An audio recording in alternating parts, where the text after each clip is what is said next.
the criminal justice reform issues that continue to plague communities of color in San Diego. So thank you so much for taking the time out of your day to join us. Thank you, Buki.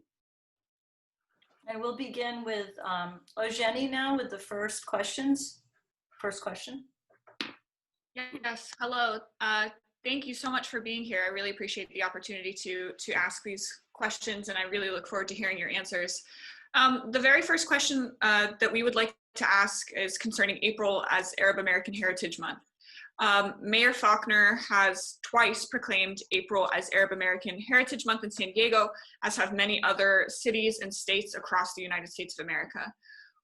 Would you support making permanent this designation of April as Arab American Heritage Month in the city of San Diego? To give you a short answer, yes. And I know that this year the celebration was curtailed because of COVID. And my hope is that next April, the world will open up and I will be the mayor who announces the permanent designation of April as Arab American Heritage Month in San Diego. And I was moved by the Union Tribune's opinion piece by Lila Gantis about reclaiming her Arab American heritage. She's an extraordinary young woman, and I think it's very tragic that bias and ostracism have afflicted so many Arab American teenagers like her.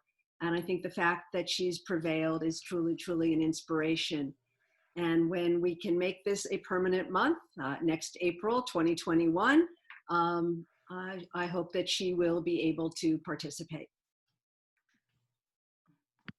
Thank you. Thank you.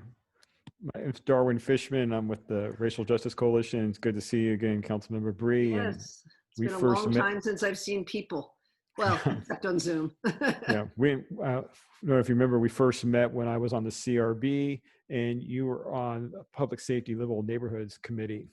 I appreciate the work then. The question I have for you, I'm moving right along, is sister cities in the Arab world. San Diego currently has 16 sister cities. There is a sister city in Afghanistan. Iraq is an Arab country that was invaded by the United States under false pretenses. Would you propose adding a sister city in Iraq as a first step towards repairing relations between Americans and Arab overseas? I'll give you another short answer. Yes. I think for many of the reasons you stated, it would be a mark of respect to our Iraqi American community, and it would send a message of welcome and inclusion to Iraqi refugees who now call San Diego home. Actually, this made me look your question, and I appreciate getting ahead of time. I then looked into what is the process for having another city become a sister city, and the mayor actually leads the process. So I can okay it from my end. I have to find a mayor on the other end who will want to join with us, and perhaps you would all be helpful in making that happen. Thank you. So our next question is on monitoring the city district attorney's record. In a Union Tribune article, there was a report on 25 years of officer-involved shootings, and they reported that out of 450 people that have been shot in this time period, no police officers have been arrested or prosecuted for any of these shootings. Based on this history, do you support our current district attorney, Summer Stephan, and what do you think needs to be done to ensure that there is oversight and accountability for law enforcement in San Diego from the district attorney's office? So Summer Stephan, she has a county position, which includes the city of San Diego. So she does criminal prosecutions, felonies, across the board. But I have no legal authority over her as mayor. But I think most of you know I've been an advocate for a long time and advocating for an independent police review commission. I've been advocating for it since 2018 when we only had 4 votes to put it on the ballot and couldn't get that essential 5th vote. So this isn't, I want to learn more about what the district attorney is doing or not doing. Perhaps you all can be helpful with that, But since it isn't something I will have direct control, I have a bully pulpit, but I don't have direct control the same way I do. Well, I don't have direct control over our city attorney either, but at least I have some control over her budget. I have no control over Summer Stephan's budget. Let me follow up then, since you Sure. mentioned bully pulpit for this question. Would you be willing to speak out publicly if there are officers that are not prosecuted where it's clear, like for example, with videotape evidence that they were in the wrong and they shot someone, like something like a situation like George Floyd? Would you be willing to speak out publicly against the district attorney if you disagree with their findings? Yes, I definitely would. And I think many of you know that when I supported the Independent Police Review Commission in 2018, I was really doing something that, first of all, made the Police Officers Association uncomfortable, and they made it clear to me they were never going to endorse me again for anything. But I know you're going to ask me about Measure B, so maybe I could talk more about that when you talk about That's the Measure. next question. So if Yeah. it's okay, I'll segue into that. I mean, that is Measure B. Measure B passes. New Commission on Police Practices. What will you do to ensure that the commission is set up and running properly? And part of the reason why I want to make sure this question is on not just the personal part that is on the CRB, but I also went through a part, which I'm sure you remember very well, which is we didn't have quorum, we didn't have enough members, and it Right. felt like the mayor was purposely withholding members from the CRB so we couldn't actually vote on anything. So the mayor actually has a lot of say, and it's not just passing the commission. So I'm curious, and that's the nature of the question, not just we know you support it, but if you become mayor, what would you do to ensure that it would be successful? Yeah, they're very important, Darwin. And the mayor's actually done that with a number of boards and commissions, not just Yes. in the police accountability area. He's also done it in the environmental area. So it's a bad pattern of leadership. So first of all, I have supported essentially what is now Measure B since 2018. It was a big political, I'm not about, I think most of you know, I'm not a career politician. I had 30 years in the technology world before I ran for city council. I've started 2 organizations that empower women. I'm in public office because I want to leave this city a better place. And I'm not looking for my next political job. And that means making decisions that some people aren't going to like. And that's what I did in 2018 when I supported putting the Independent Police Review Commission on the ballot back then. And that was when Andrea St. Julian and Women Occupy came to meet with me and presented the data. I'm very, very data driven. And they convinced me that it would lead to safer neighborhoods. If residents trusted that there was a safe place to turn if they were a victim of police abuse, we would all be safer. And so that's why I supported it. And I'm very honored that Andrea St. Julian and Genevieve Jones-Wright are both supporting me for mayor, because they know that I will look at the data and I will try to make, decisions that I believe are in the best interests of the public. So as mayor, I will want to make sure that, first of all, that it gets appropriate funding. It will pass. I think it's going to pass. It will pass Right. in November. Then the next thing to do is to do a search for the executive director. And the council actually, in this case, has the authority over appointing the members, which I think was written purposely, since we could never be sure who the next mayor would be, but kind of had a better sense that there would at least be 5 or 6 council members who would be very supportive of making sure that there were no vacancies. So actually the council is really more in charge of getting this commission filled than they are with other boards and commissions. And I will certainly support the council. Monica Montgomery and I have an excellent working relationship. And I think she's been the lead council member on getting it on the ballot. I think she will take the lead on making sure that it gets implemented properly. And I look forward to working with her as a partner in making sure that it does what it's supposed to do. Thank you.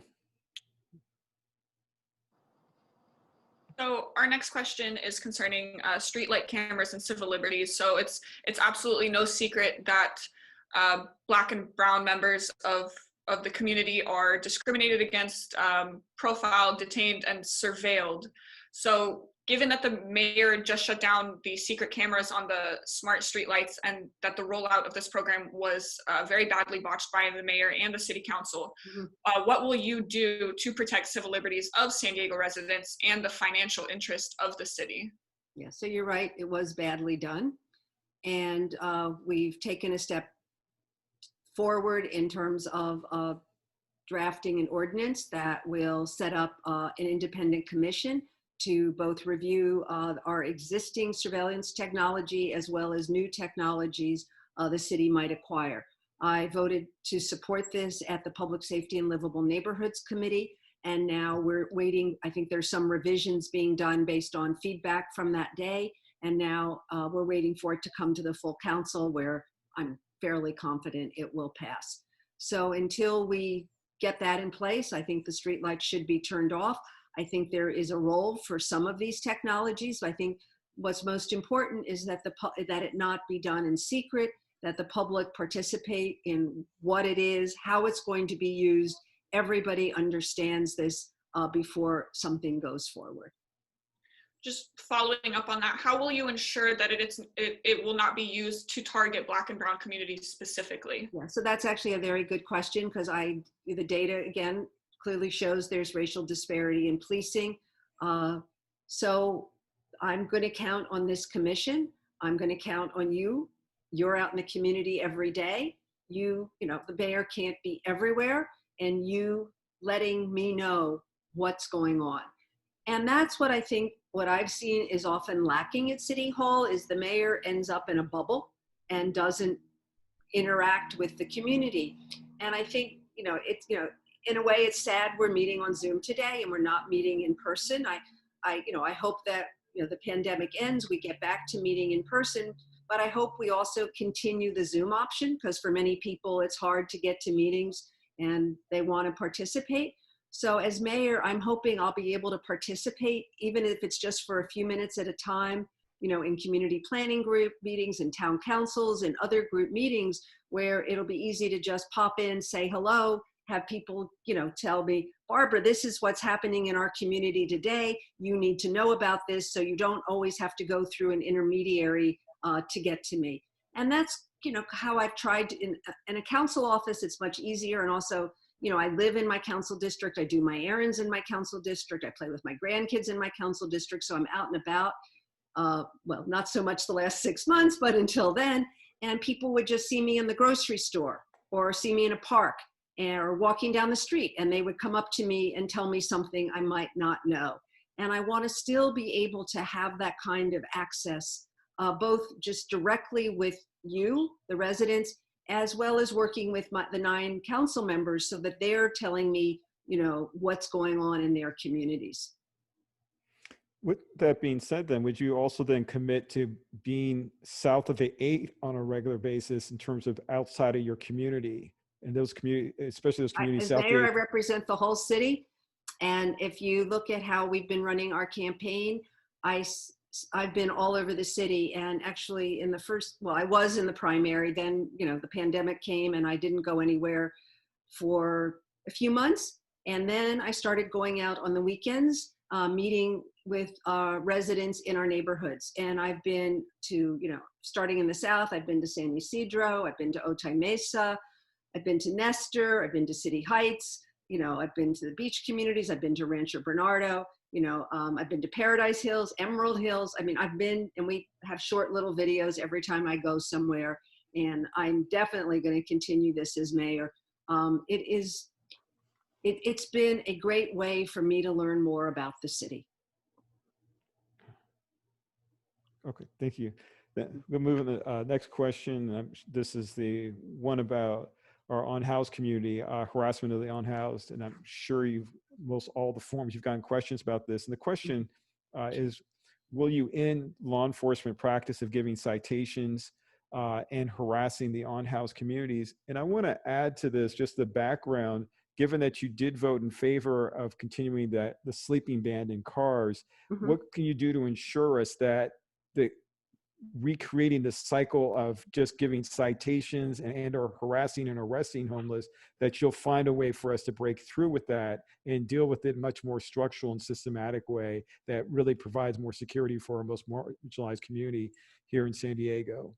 Yeah, thank you, Darwin. So yes, I did vote for that ordinance. And the major reason is there is a new group of people called van lifers. They are not homeless. Many of these people have good jobs, but they choose to live in their vans and they choose to live in our neighborhoods. And this ordinance, as I read it, was really aimed at them. And I think, as you know, during the pandemic, I was told, again, I can only tell you what I'm told. That's why I want you all to tell me what's really happening on the street. I've been told that police are not enforcing at this moment in time. But if you know differently, please let me know. So I think what's most important is to have a seamless system. And I'll just share my own personal experience. It actually was on election day, March 3rd. I was actually in the southern part of the city. I was in Nestor. And I was crossing the street at a busy intersection, and a gentleman came up to me and he said, "I'm homeless, will you help me?" And he told me his story. He said a year ago he'd lost his job. His wife had left him. He was living with his sister. He'd started drinking. He admitted that he'd had some violent outbursts. And literally, an hour before, his sister had dropped him off about a mile from where we were standing. And I called 211 and he said, "I want help." He said, "I'm ready to get better. I want help." So I called 211 San Diego and I was put through a series of prompts and different people. And all I'm thinking is, if I'm this man, I'll make up a name, Francisco, and I'm getting this treatment and I want help, this is not the way to treat an individual. I mean, this is not, so I do come out of the business where this is not a customer focused service experience. This is terrible. So eventually, I'm a council member. I have resources that a normal person doesn't have. I called the Alpha Project, and sadly, they sent the police to get him, which I'm there with my husband. And I'm thinking, and I'm there with my husband and one or two people from my campaign. We're near a grocery store. My husband goes in to get him some food and something to drink, and we sit with him and we explain to him, the police are coming. And this was the Alpha Project's call, And because I thought I could just, pay for him to take a taxi or Uber or Lyft, Exactly. So that's what I'm thinking is like, why is this so complicated? And I think it was because we didn't want, and they didn't handcuff him. They were very kind when they got there. I don't think they really wanted to be there either doing this. I mean, but I just saw that, and he went, and I've actually, stayed in contact with him, and he's doing well. But it was sort of like, yeah, the police are coming, but they're not going to put you in jail. They're just going to, but I didn't like that approach, So I think it's really when we need trained professionals doing the outreach. We need a hotline that is staffed 24/7, that's answered by a human being. And, I have a whole longer program of what I would do, which is we do need to do a lot more with mental health and substance abuse, which is a county responsibility. But the convention center has actually been a success in getting the city and the county to work together more collaboratively, which we didn't do during the Hep A crisis. And we've been better able to coordinate social services to develop a more individualized approach to dealing with each person and what do they need. Okay, thank you. So I'll take the next question, which is on, so it's a good segue into this question, shaping the role of law enforcement. What do you believe, what roles and responsibilities should be removed from San Diego PD's purview?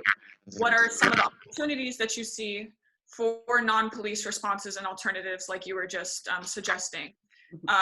Sorry, these are a bunch of like rapid fire questions. What are some opportunities you can see for non-police responses and alternatives, and then how you plan on funding them? And will you direct San Diego law enforcement to reject acquisition of military equipment and divert those funds towards more constructive measures?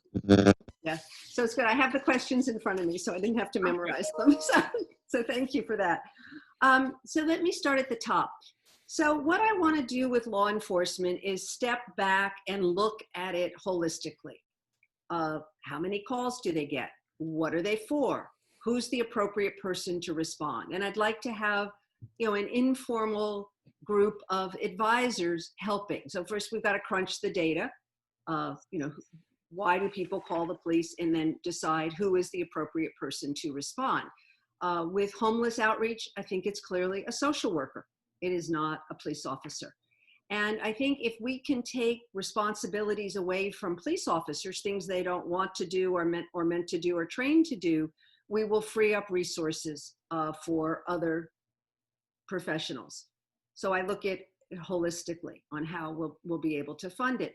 We also ask police officers to do a ton of paperwork that perhaps, someone who's not a police officer could do. So it's not just responding to a call. It's sort of, what does a police officer do during their day that's appropriate for them to do, and what should somebody else be doing? And law enforcement is more, police officers are more expensive than social workers, and they're more expensive than administrative assistants. So I think if we can do something holistically, we will find the financial resources.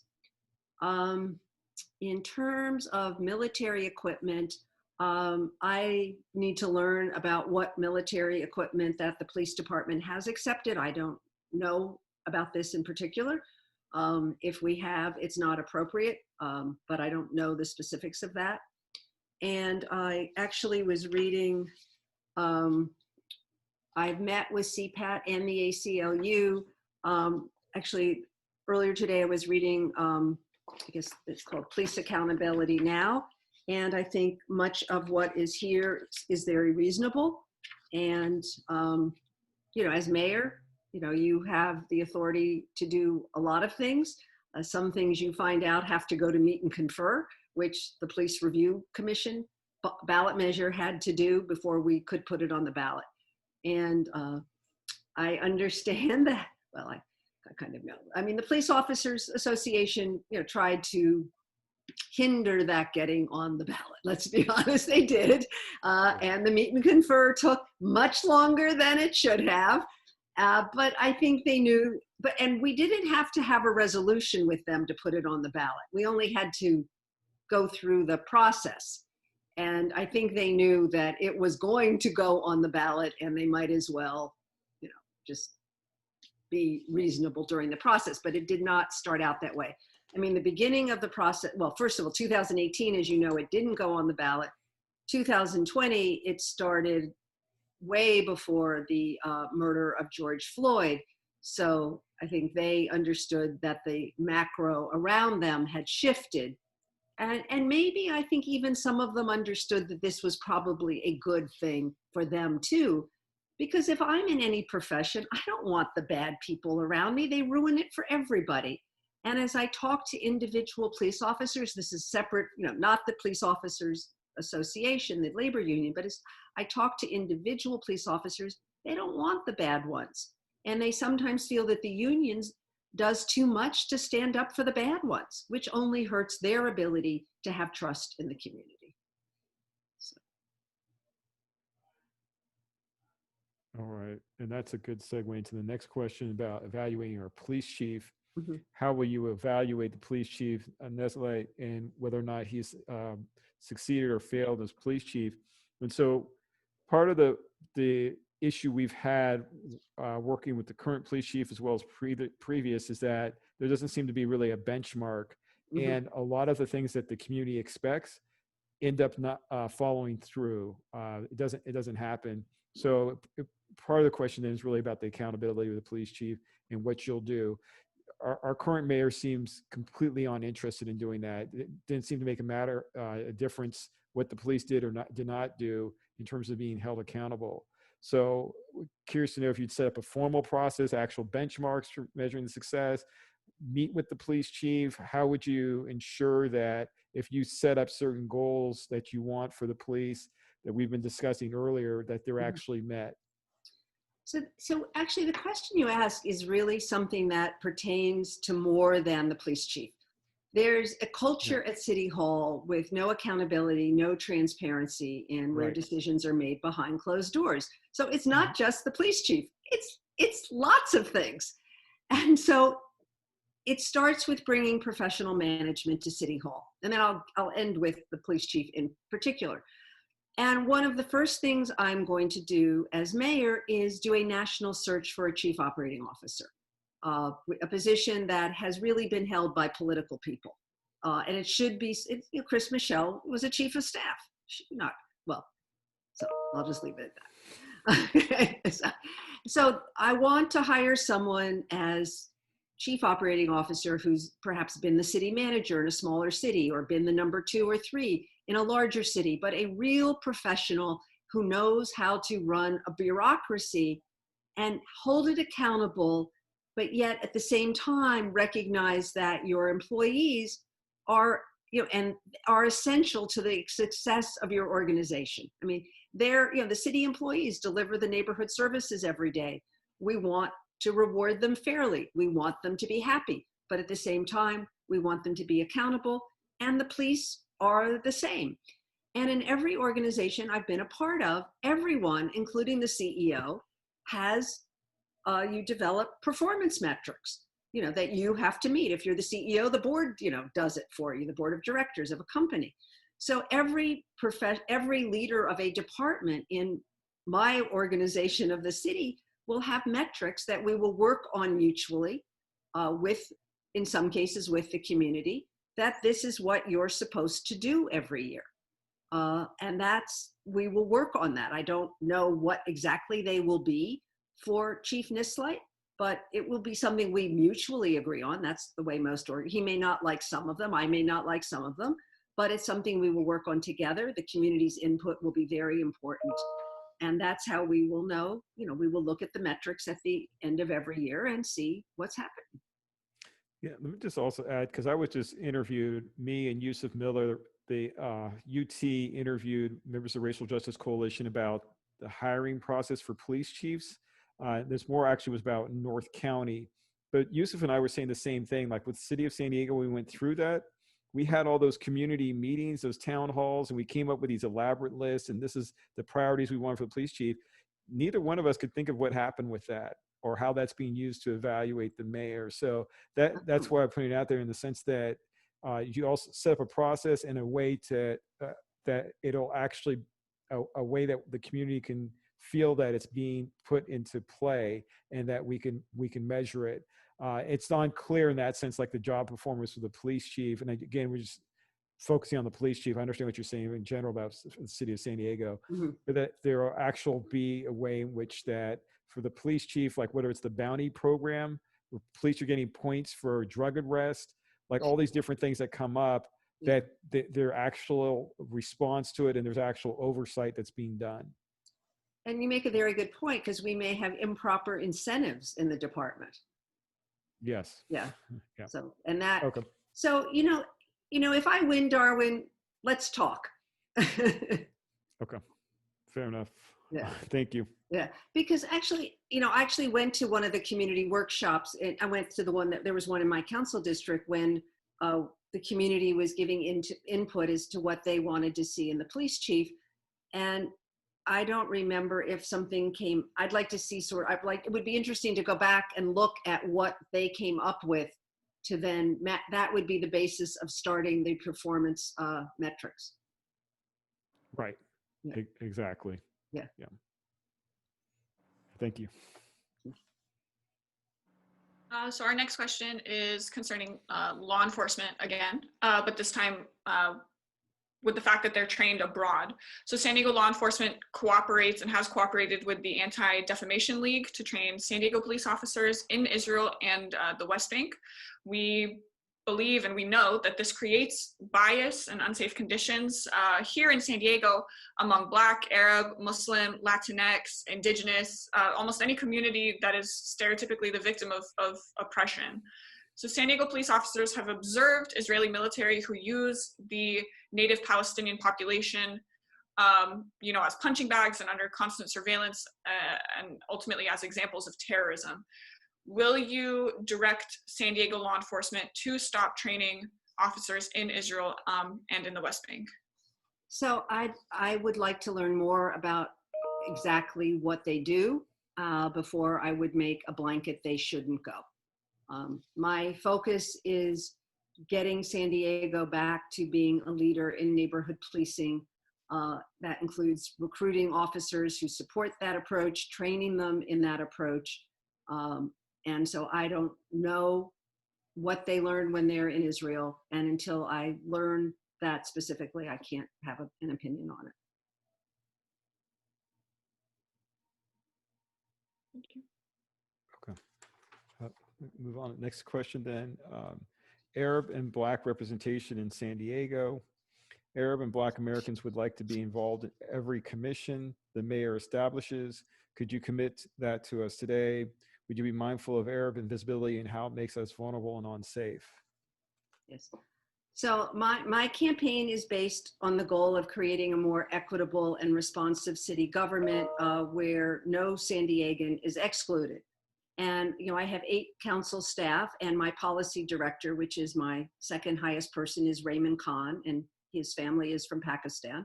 So he's brilliant. If you've ever, I don't know if any of you have ever met him, but Ray is brilliant. He's an attorney, and he majored in environmental studies as an undergraduate. So the combination of the two was why I hired him. And he's been with me almost 3 years.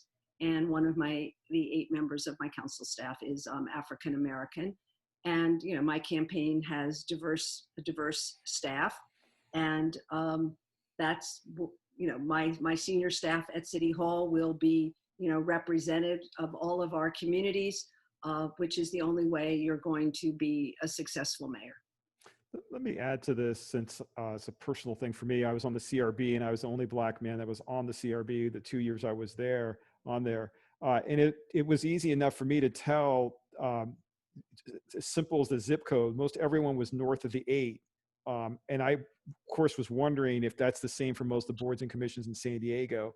And why couldn't someone, like, for example, just keep track of things like, for example, you know, zip codes, and ensure as one way to diversity, at least the citywide, if not as well as like questionnaires about race, because it didn't seem like anyone was responsible for that. So would you do the thing of the buck stops here with the mayor in terms of the boards and commissions in the city?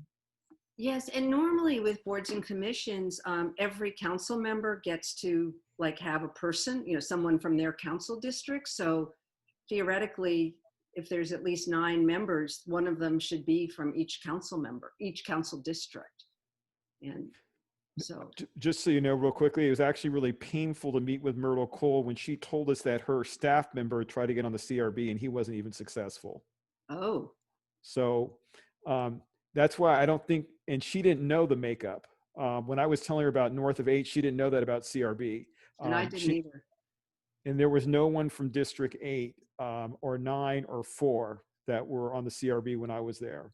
And those were the 3 districts that had the most complaints against police officers.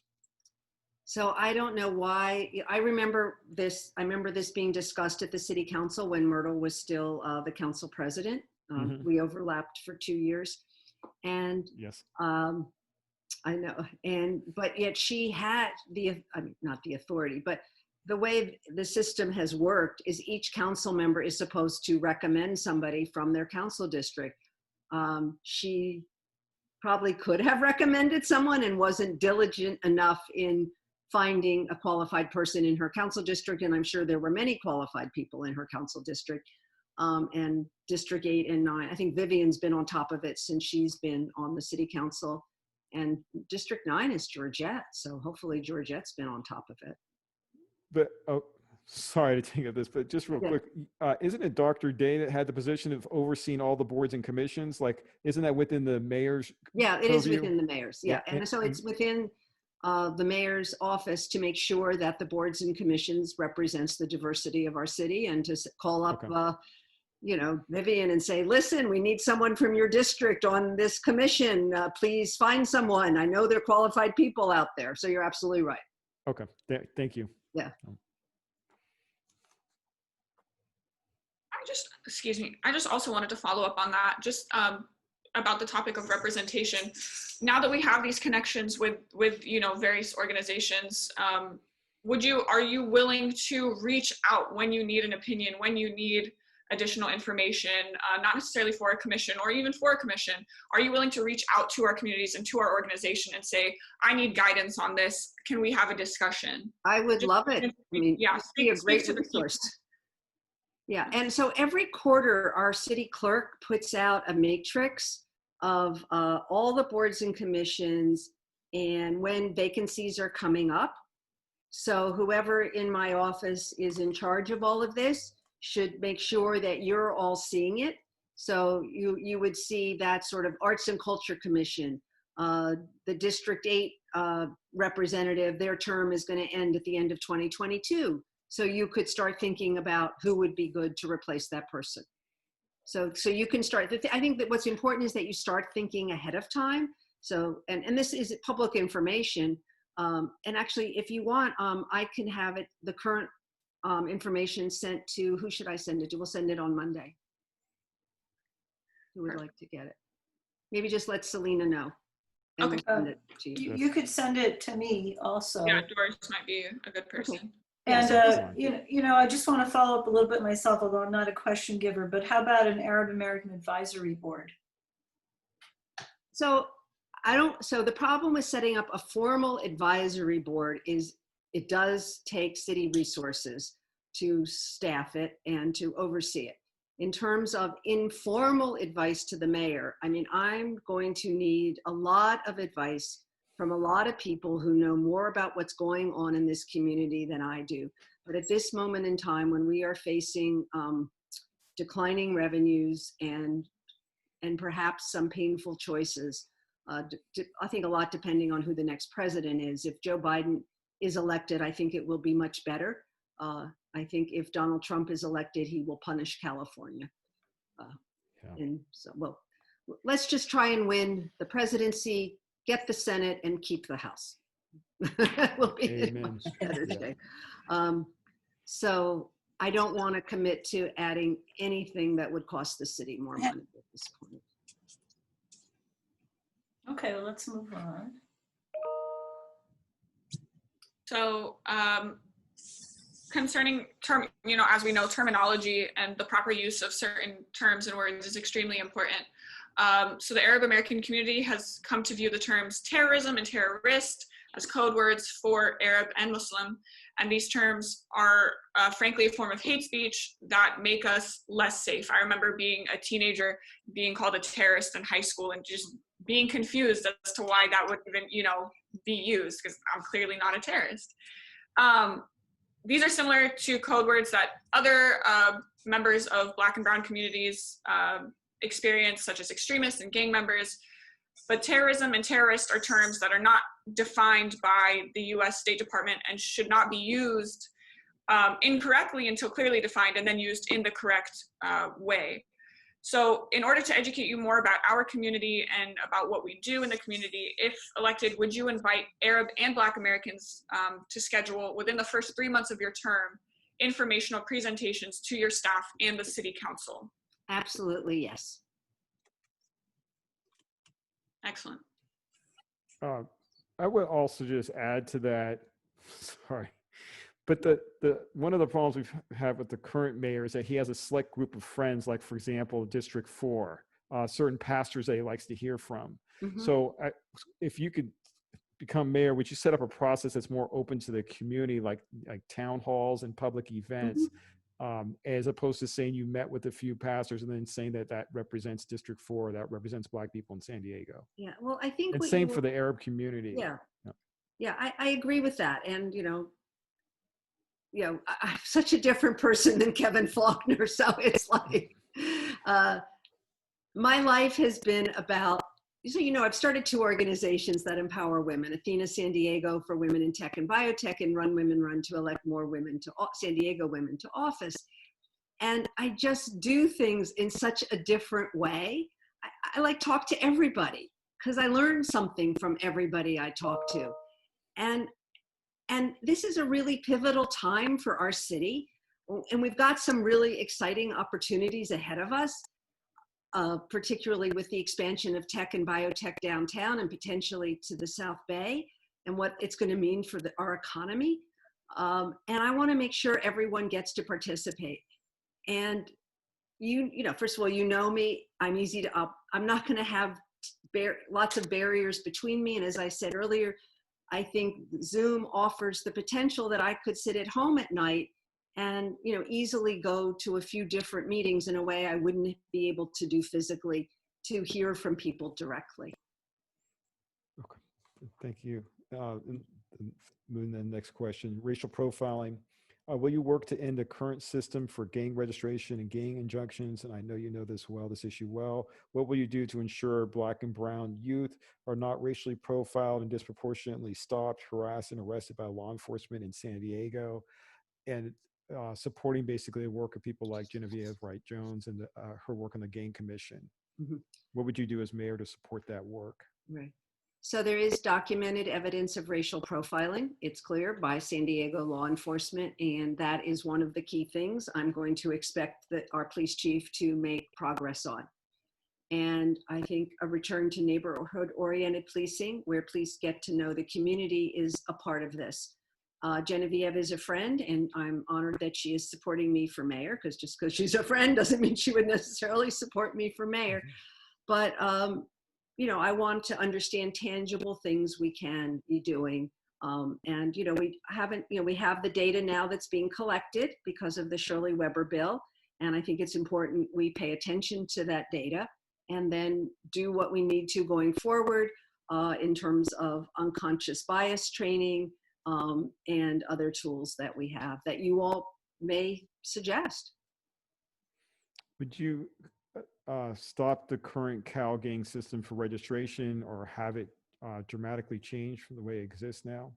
So I'd like to learn more about that system. It's not something I have detailed information about. Okay. All right. Thank you. So speaking of data, Arab and Black Americans in San Diego have suffered disproportionately from COVID-19, especially in City Heights, where there is a huge Somali refugee population. As the COVID-19 pandemic continues, the direct and indirect impacts are tremendously costly and have exposed racial disparities, the likes of which we've never experienced.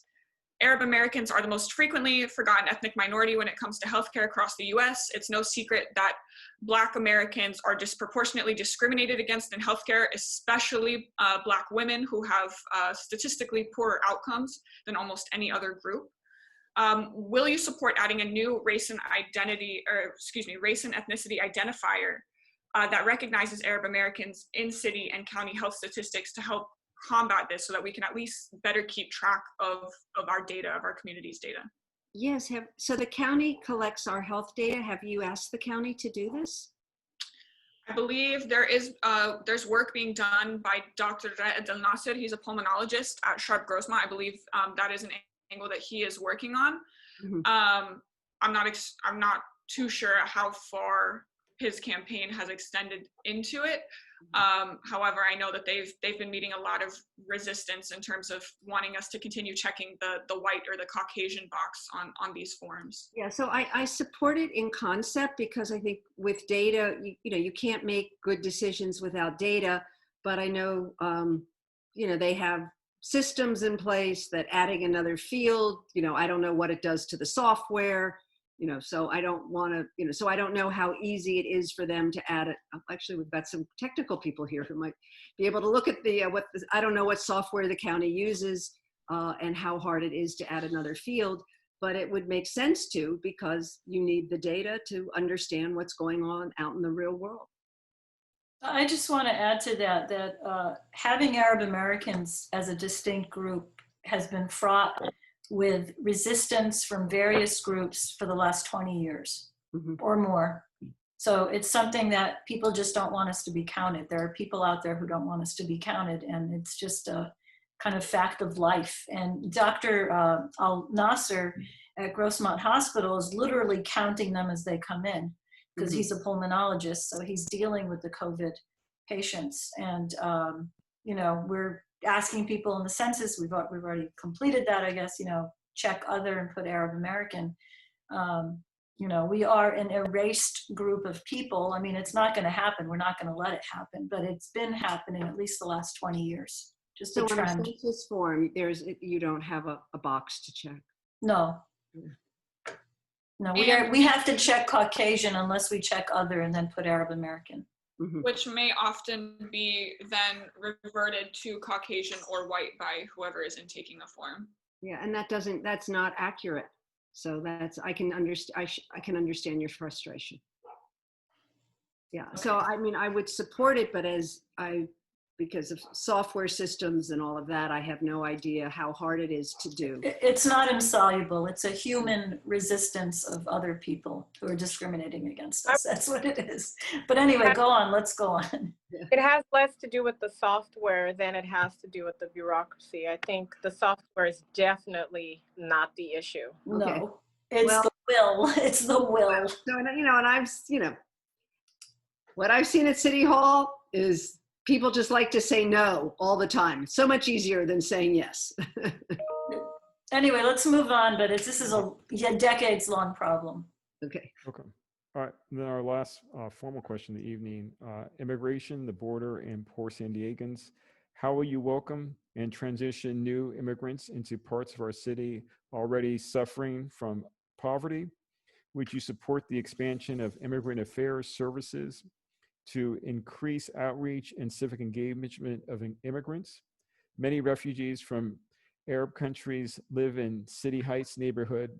How would you work with county and state of California to help refugees in the complex and overlapping contexts they live in?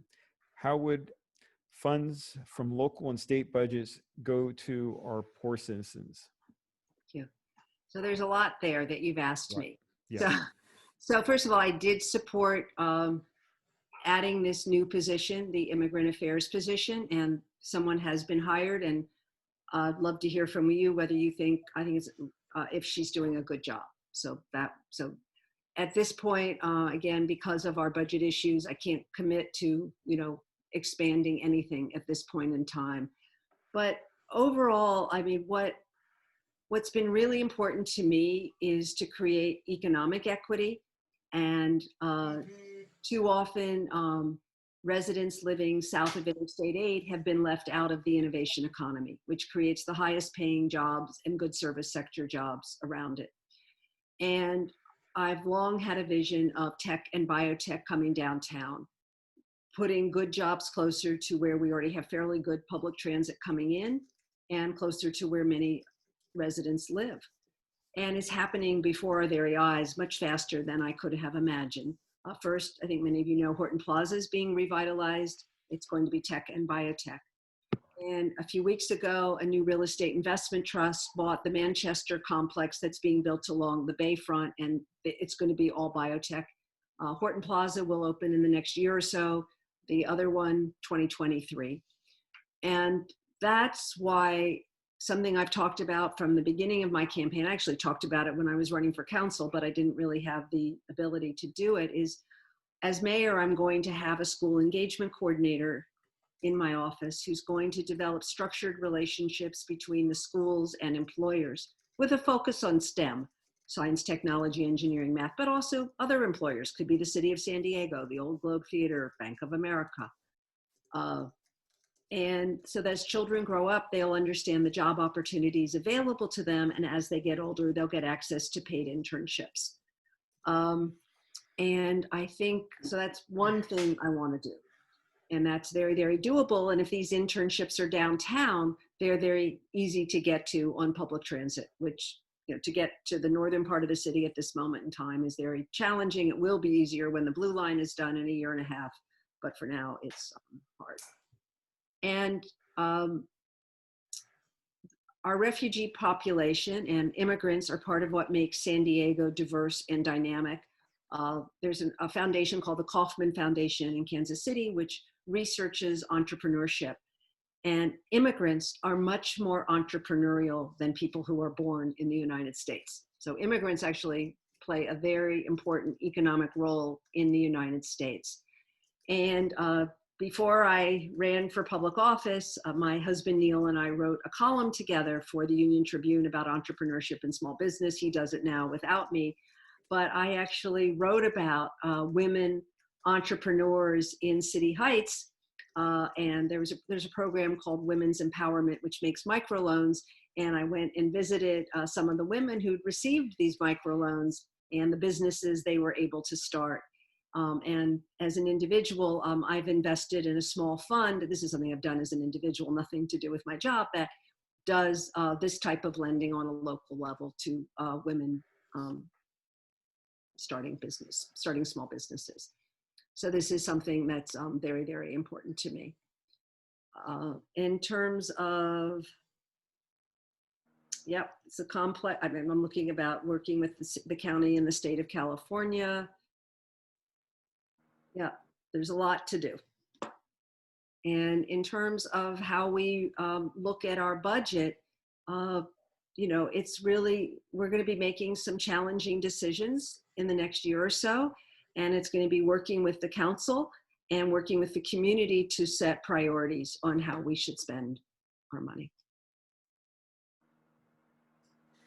All right, well, that we're at the end here. We just have a couple of minutes. I think we started a lot of great conversations. There's more to follow up with, especially in my case, and a lot of Arab Americans woke up because of the way they saw George Floyd killed, because Palestinians in the West Bank and Gaza had been killed the same way. And this is the Israeli training. So I think what we're most interested in is connecting the dots, coming up with comprehensive answers and solutions, and including as many people as possible. And you know, I just wanted to put that in there. That neck hold, knee to neck, was a little too familiar for Arab Americans, especially Palestinians. But anyway, thank you so much. We're really happy that you joined us, and we're going to share this recording a little later today and during the weekend with all the people that we invited, which was hundreds of people. Mm-hmm. And I think they're going to really be appreciative. And I think largely our community has not quite made up its mind in general. Mm-hmm. Some people have, but a large number are waiting for Saturday or Sunday to figure it all out. So thank you. Buki, did you have some comments you wanted to close with? Yeah. One more thing. If you have questions, please put it in the chat and we can continue this after the meeting. Thank you. I would like to thank everyone for joining us this evening, and Council Member Barbara Bry for joining us, and just wanted to remind everyone and reinforce that this was not just a discussion. Should you be elected mayor, this is recorded. We will be coming to your office and paying you that visit and reminding you of your verbal commitments, because they, in our opinion, are also really binding, because your word should be your bond. And we wish you all the best with your campaign, and are really grateful for your presence this evening. Thank you. Great. Well, thank you all for inviting me. I think the follow-up thing we owe you is a list of the boards and commissions. Selena knows, she will get that for you on Monday. Selena knows where to send it on Monday. And if I win, I look forward to continuing the conversation. I'm very appreciative you took the time to meet with me today. My whole life has been about bringing people together, about standing up for others and getting things done.